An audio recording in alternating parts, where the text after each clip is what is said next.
to give an analogy with sport, global sport, whether it be football or golf or whatever, there's no politics in sport. We should keep politics out of sport.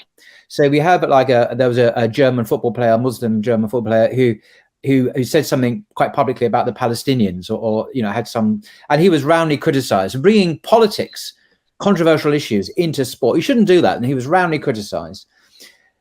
And then you have, of course, the German team having LGBT armbands or something during the Qatar World Cup, or being very publicly pro-Ukrainian because of the Russian invasion of Ukraine.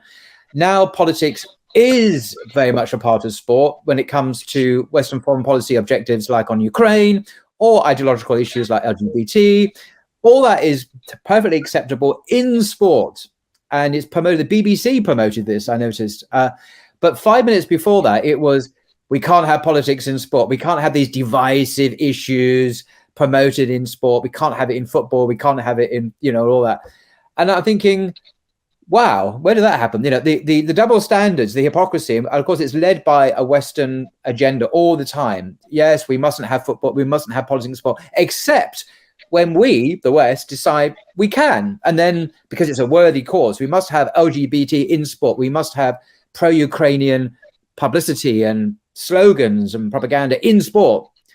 But what's this got to do with sport? What is an invasion in that part of the world got to do with sport? Nothing to do with sport at all. But it has now because the power brokers have decided to bring it in.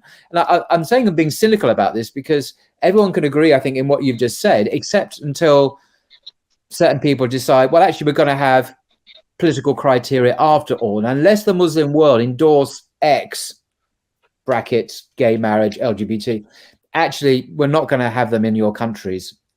You know what I mean? It's not really a level playing field, and the agendas sometimes get imposed even when you've disavowed them in theory, if that makes sense.